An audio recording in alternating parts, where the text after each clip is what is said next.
Hello everyone, मैं सुनील आप सभी का अपने चैनल SST विद सुनील में वेलकम करता हूं। और आज टर्म 2 का वीडियो है हमारा सोशल साइंस का ज्योग्राफी में।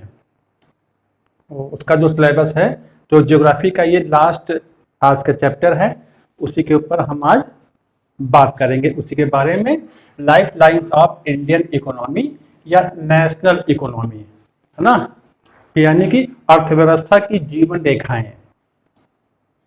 जिस प्रकार से हमारा ये मानव जो कि ह्यूमन जो बॉडी है ये चल रही है, ये मतलब कि बहुत चीज़ों को मिला करके ये बनी है और उसी के ही एक दूसरे के सहयोग से चल रही है। तो उसी प्रकार से जो अर्थव्यवस्था होती है ये भी बहुत सारी चीज़ों का एक मिश्रण है और सभी चीज़ें जो है इसमें एक दूसरे को सपोर्ट करती हैं और विकास करती हैं और एक अर्थव्यवस्था को आगे लेकर के जाती हैं। तो इसी प्रकार से हम इसी टॉपिक मतलब कि इसी बिंदु पर अपनी बात करेंगे।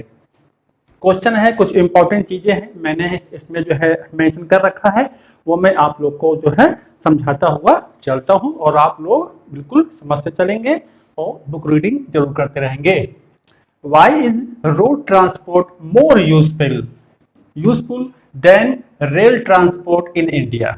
यानी कि ये कहने का तात्पर्य ये है, इस क्वेश्चन का मीन्स ये है इसका कि जो रोड ट्रांसपोर्ट है वो किस प्रकार से रेल ट्रांसपोर्ट जो होता है उसकी अपेक्षा या तुलना की जाए तो क्यों रोड ट्रांसपोर्ट जो है ट्रांसपोर्ट वो क्यों इतना बेस्ट माना जाता है। वाई, इसका रीजन क्या है? तो इसके रीजन जो है बहुत सारे हैं। जैसे सड़कें, रोड जो होती हैं इनके ऊपर लागत भी कम आती है और इनको बनाना भी आसान होता है। सड़कें कई अलग टाइप की होती हैं, वो मैं आपको बता रहा हूँ। कुछ जो है मतलब कि पक्की सड़कें बनती हैं, कुछ कच्ची बनती हैं, कुछ रोड वाली मतलब कि जैसे खड़ंजा जैसे बनती हैं, वो ऐसी भी होती हैं।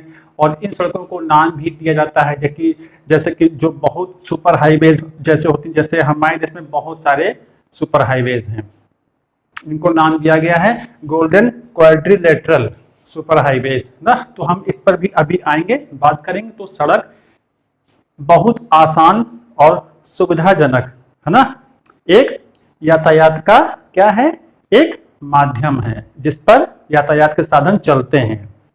इनका रख रखाव और इनको बनाने में रेलवे की तुलना में जो है इसकी जो कॉस्ट आती है वो कम आती है, ठीक है।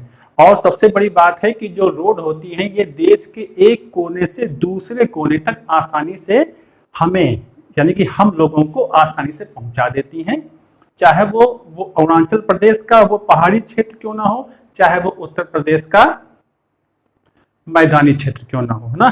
तो इस प्रकार से ये एक ऐसी जीवन रेखा है जो सब इसका एक जाल बिछा हुआ है हमारे हिंदुस्तान में, ठीक है। तो ये आसान एक क्या है, माध्यम है ये।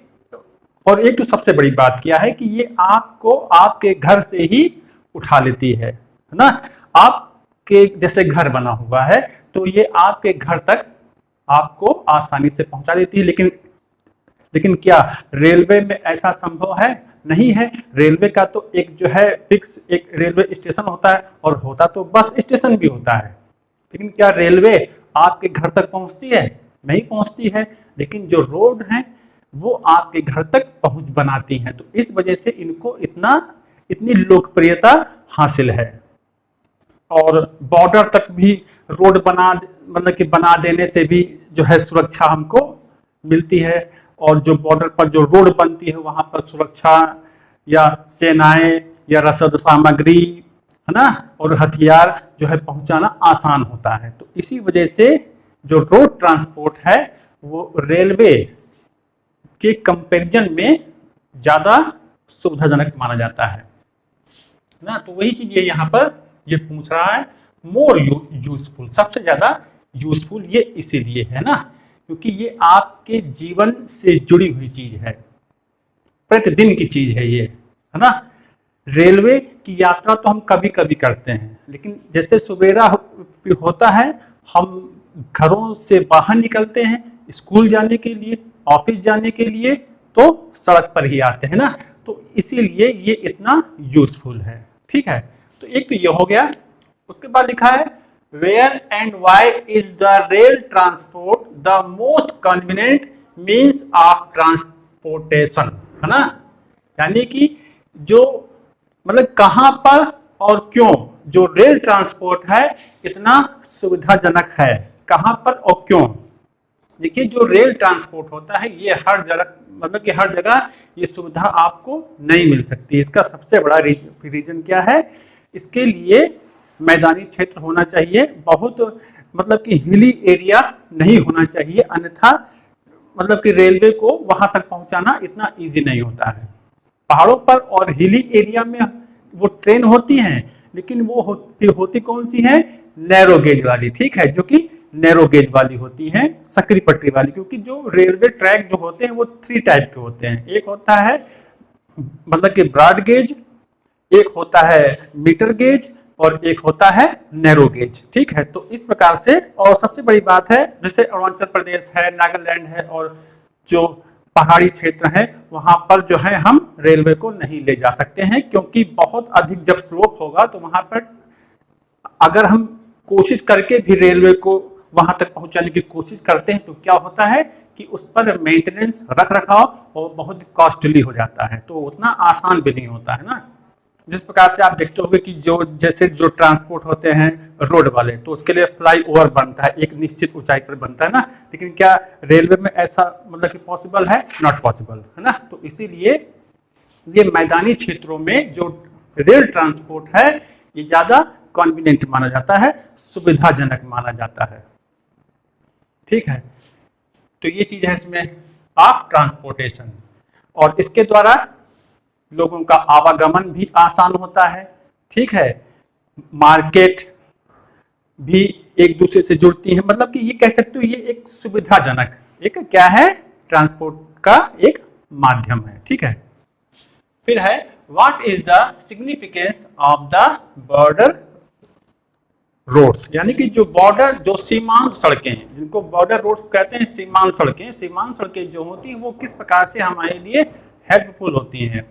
मैंने बताया जैसे भारत के बॉर्डर पे ले लो, जैसे पाकिस्तान का बॉर्डर, चाइना बॉर्डर ले लो आप, नेपाल बॉर्डर है, भूटान है, म्यांमार है, बांग्लादेश है, ठीक है। तो इन जगहों पर सीमांत सड़कों का अब निर्माण किया जाता है। सीमांत सड़कें या जो बॉर्डर रोड जो बनती हैं उनके बनाने का मुख्य उद्देश्य यही है कि आवश्यकता पड़ने पर, है ना, तेजी से वेपन्स वगैरह और जो रसद सामग्री होती है और आर्मी को आसानी से पहुंचाया जा सके, ये इसका हमको फायदा मिलता है। और इसके अलावा जो सीमांत एरिया है, जो क्या कहते हैं उसको, सीमांत एरिया, जो बॉर्डर पर जो कोई जगहें हैं वहां पर भी वस्तुओं का आवागमन भी आसानी से हो जाता है। कोई जरूरी नहीं है कि वहां पर हम युद्ध सामग्री भेजें ही भेजें, है ना। उस एरिया का डेवलपमेंट भी होता है इन रोड्स के माध्यम से, है ना। तो बॉर्डर जो रोड होती हैं हमारी इसी चीज में बड़ी हेल्प करती हैं। उसके बाद है what is meant by trade, व्यापार से आप क्या समझते हो, ठीक है। What is the difference between international and local trade. अब इंटरनेशनल ट्रेड जो है और लोकल ट्रेड है, इसमें डिफरेंस क्या है। पहले तो आप समझो ये ट्रेड क्या है, मतलब कि what is meant by trade, यानी कि क्या समझते हो। ट्रेड माने व्यापार, व्यापार माने होता है वस्तुओं का आदान प्रदान, ठीक है। व्यापार तो बहुत समय से मतलब कि हुआ चला आ रहा है और वर्तमान में भी हो रहा है, क्योंकि अर्थव्यवस्थाएं जो विकास करती हैं इसी व्यापार के माध्यम से भी करती हैं। क्योंकि हमारे पास सभी चीजें संभव नहीं है कि उपलब्ध ही हो, तो हमको क्या, हम दूसरों पर इसके लिए डिपेंड होते हैं। जो चीजें हमारे पास नहीं हैं और उनके पास हैं, और जो उनके पास नहीं है वो हमारे पास हैं। तो आवश्यकताओं की चीजों का इस प्रकार से एक्सचेंज करना क्या कहलाता है, व्यापार कहलाता है। व्यापार अंतर्राष्ट्रीय स्तर पर भी होता है और राष्ट्रीय स्तर पर भी होता है। अंतर्राष्ट्रीय स्तर का मतलब है, इंटरनेशनल लेवल का मतलब है दो देशों का आपसी एक्सचेंज, मतलब कि व्यापार। और नेशनल ट्रेड का मतलब होता है, राष्ट्रीय व्यापार का मतलब होता है देश के अंदर जितने भी मार्केट हैं, स्टेट हैं, उनमें आपस में मतलब कि व्यापार होना नेशनल ट्रेड कहलाता है। तो इंटरनेशनल ट्रेड जो है वर्तमान समय में हर कंट्री की एक सबसे बड़ी नीड है। इसके बिना हम विकास नहीं कर सकते हैं। हमारे पास जैसे मशीनरी की बात करें, हमारे पास मशीनरी की बहुत कमी है, तो इसके लिए हम लोग दूसरे देशों से मशीनरी का इंपोर्ट करते हैं। हमारे यहाँ गोल्डन जो ऑर्नामेंट्स होते हैं जो बनते हैं वो बहुत अच्छे माने जाते हैं, बहुत अच्छी स्किल वाले हमारे यहाँ लोग हैं तो उनको बनाते हैं, तो उनका हम जो है एक्सपोर्ट करते हैं, निर्यात करते हैं, ठीक है। और सबसे ज़्यादा कॉटन इंडस्ट्री हमारे देश में है, और कॉटन जो क्लॉथ्स होते हैं वो हमारे देश में बड़े अच्छी क्वालिटी के बनते हैं, है ना। तो उसको हम लोग दूसरे कंट्रीज, अदर कंट्रीज को उसको एक्सपोर्ट करते हैं, निर्यात करते हैं, जैसे अमेरिका, कनाडा, ब्रिटेन, हम उन देशों को ये चीज़ें देते हैं।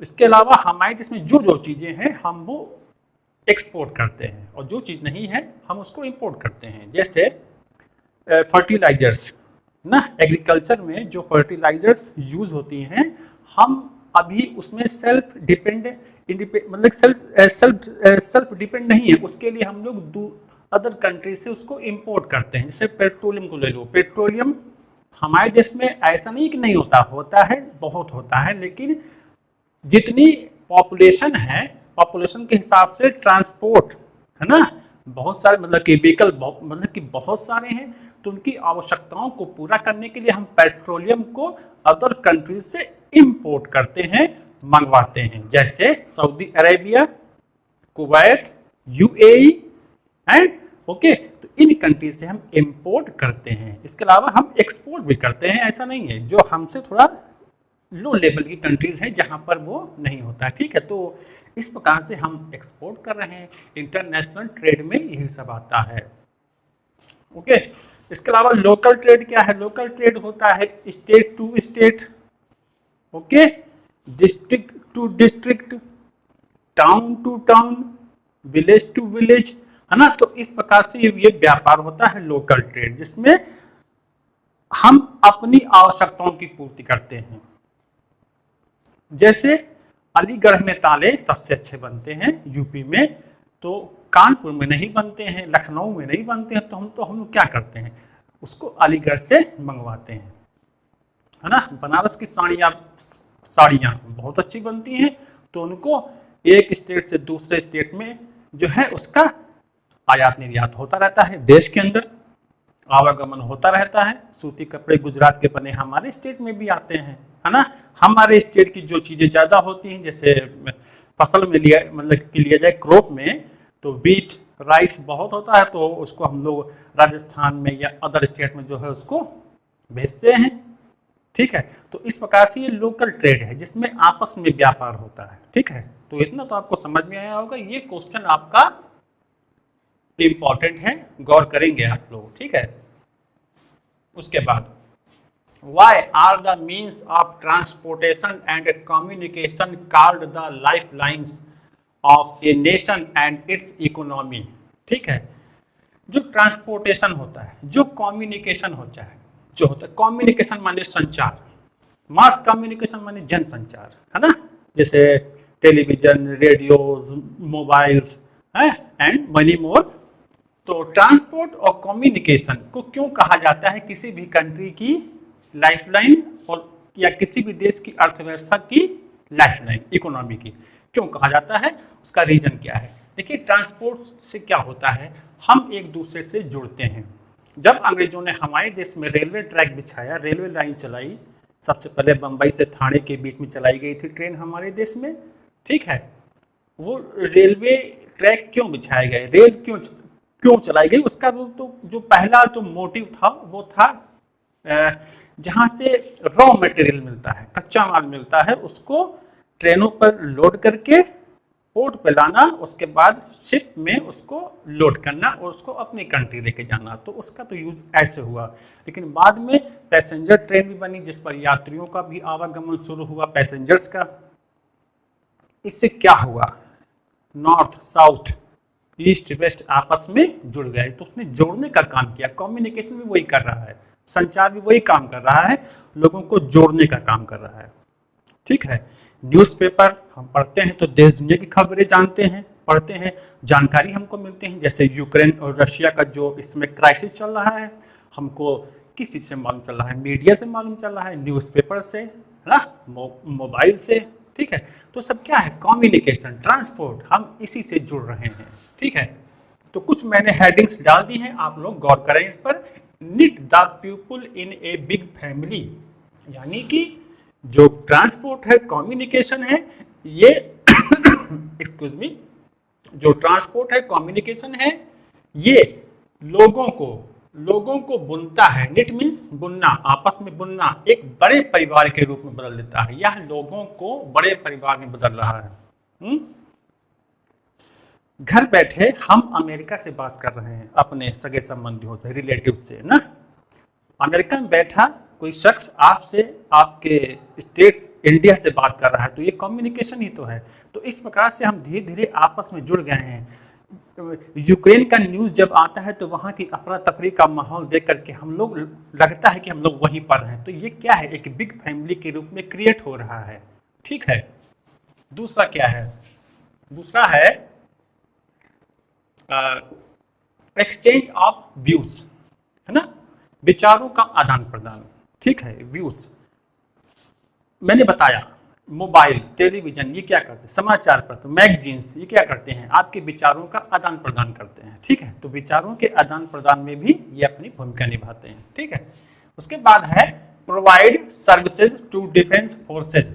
ट्रांसपोर्ट, डिफेंस फोर्सेज जो हैं, आर्मीज वगैरह हैं, उनको जो है सुविधाएं उपलब्ध कराता है। कम्युनिकेशन भी सुविधाएं उपलब्ध कराता है। ठीक है, जब कोई मिशन भेजा जाता है तो वो सैटेलाइट के माध्यम से जुड़ा रहता है। आप देखते हो आजकल ड्रोन का इस्तेमाल कैसे हो रहा है, ये कम्युनिकेशन से ही तो पॉसिबल हो पाया है। ठीक है, तो उसमें ट्रांसपोर्टेशन भी जुड़ा हुआ है, कम्युनिकेशन भी जुड़ा हुआ है। तो दोनों चीजें मिलकर के तो देखिए किस प्रकार से एक मतलब कि मॉडर्न एज में हमको लेकर के ये चल रहा है। ठीक है, तो ये इस चीज में अपनी महत्वपूर्ण भूमिका निभाता है। उसके बाद है handy in the time of disaster. Disaster माने जब कोई आपदा आए, जैसे नेचुरल डिसास्टर, अर्थक्वेक आना, स्टॉर्म आना, फ्लड आना, है ना, ड्राट होना, सूखा पड़ना। तो उस दौरान ये क्या करता है? ये जो ट्रांसपोर्ट है, जो कम्युनिकेशन है, ये हमको सुविधाएं प्रदान करता है। ठीक है, और हम आसानी से इस डिसास्टर को पेश कर लेते हैं और इस प्रॉब्लम पर अपना कंट्रोल कर लेते हैं। ठीक है, उसके बाद है लिंक विद द मार्केट। ठीक है, अब ट्रांसपोर्ट जो है ये मार्केट को जोड़ने का काम करता है, कम्युनिकेशन भी जोड़ने का काम करता है। अब हम लोग घर बैठे बैठे आसानी से किसी भी चीज़ का जो है रेट मालूम कर सकते हैं या कोई ऑर्डर बुक कर सकते हैं। जैसे आपका देखिए ऑनलाइन घर बैठे चीज़ें हम लोग अब मंगवाते हैं, बुक कर देते हैं, वो हमारे घरों पर आ जाता है। तो ये सब कम्युनिकेशन से ही तो संभव हो पाया है। और उस पर जो एक जो डिलीवरी बॉय जो आता है, सारे सामान जो पैक लेकर के आता है, वो किसी व्हीकल पे ही तो आता है, तो ट्रांसपोर्ट ही तो है वो। तो देखिए कम्युनिकेशन प्लस ट्रांसपोर्ट किस प्रकार से मिलकर के आ रहे हैं और हमको सुविधाएं दे रहे हैं। ठीक है, इसके बाद कह रहा है ग्लोबलाइजेशन, सबसे बड़ी बात, वैश्वीकरण, है ना, यानी कि ग्लोबलाइजेशन में भी अपनी महत्वपूर्ण भूमिका निभाता है ट्रांसपोर्ट और क्या कम्युनिकेशन, है ना। बार बार वही बातें आती हैं, टेलीविजन, मोबाइल, ये आप पूरे वर्ल्ड को एक छोटे से गांव में इसने क्या कर दिया है? कन्वर्ट कर दिया है, छोटे से गांव के रूप में। विश्व बहुत बड़ा है, लेकिन आज हम लोग इतना आपस में जुड़ गए हैं कि दूरी मालूम ही नहीं चलती है ना, क्योंकि इतना हम लोग जुड़ चुके हैं आजकल इन चीज़ों के माध्यम से। एरोप्लेन देखिए कैसे जा रहे हैं, कैसे आ रहे हैं, शिप वगैरह देखिए कैसे किस प्रकार से समुद्र में जो है तैर रहे हैं, जा रहे हैं, चीज़ों को लेके जा रहे हैं, चीज़ों को लेकर के आ रहे हैं, पैसेंजर जा रहे हैं, पैसेंजर्स आ रहे हैं ना, पूरा। और दुनिया भर के लोग हमारे कंट्रीज़ में आ रहे हैं, हमारे हिस्टोरिकल प्लेसेस को देख रहे हैं, हम दूसरे कंट्री में जा रहे हैं, हिस्टोरिकल प्लेसेस को देख रहे हैं, ट्रेड कर रहे हैं। तो सब क्या है? इन सब चीज़ों के माध्यम से आज हम एक छोटी सी दुनिया में तब्दील हो गए हैं। यानी कि छोटी सी दुनिया में तब्दील होने का तात्पर्य है हम लोगों हम लोग इन दोनों चीज़ों के माध्यम से इतने नज़दीक हो गए हैं, ठीक है।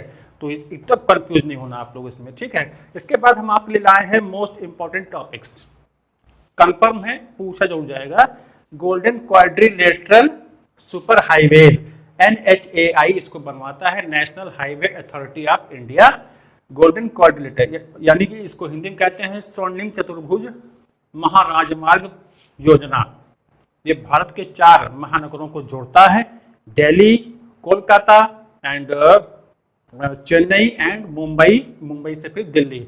इस प्रकार से ये आपस में जुड़ गया है। ये सुपर हाईवेज हैं और इसका उद्देश्य ये है कि कम समय में, है ना, कम मतलब कि कम फ्यूल में हम सुविधाजनक रूप से आसानी से एक स्थान से दूसरे स्थान पर पहुंच सकें, ट्रेड फास्ट हो और लोगों का जो है ट्रांसपोर्टेशन भी फास्ट हो जाए, इसी के लिए ये बनाया गया है गोल्डन क्वाड्रिलेटर। ये मेरा प्रीवियस वीडियो आप देखोगे, पिछले वीडियोस में मैंने गोल्डन क्वाड्रिलेटर के नाम से या स्वर्णिम चतुर्भुज महाराजमार्ग के नाम से वीडियो बनाया है, वो जरूर देखो आप लोग।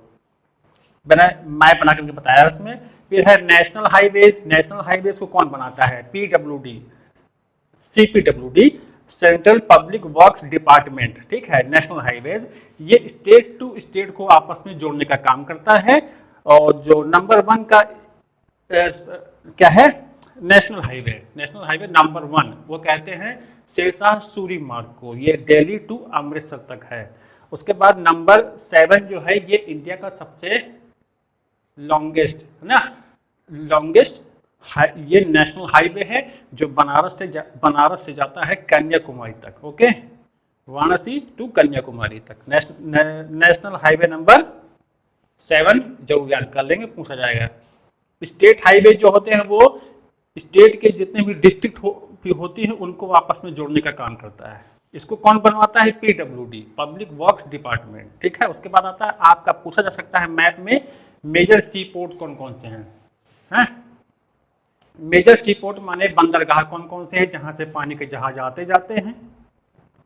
जैसे कांडला गुजरात में है, महाराष्ट्र में जवाहरलाल नेहरू, और मुंबई के नाम से भी है, और मारगांव गोवा में है, कोचीन कहाँ पर, कालीकट जो है ये केरल में है, तमिलनाडु में चेन्नई है, सी पोर्ट है, और आंध्र प्रदेश में विशाखापट्टनम है, और क्या नाम है उसका, ओडिशा में आपका पारादीप पड़ता है, वेस्ट बंगाल में आपका हल्दिया पड़ता है, ठीक है। तो ये मेजर सी पोर्ट हैं। मैप में मैंने सब बना दिया है, पिछले वीडियोस आप जरूर देखिए, समझ में आएगा सब। एयरपोर्ट कौन कौन से हैं?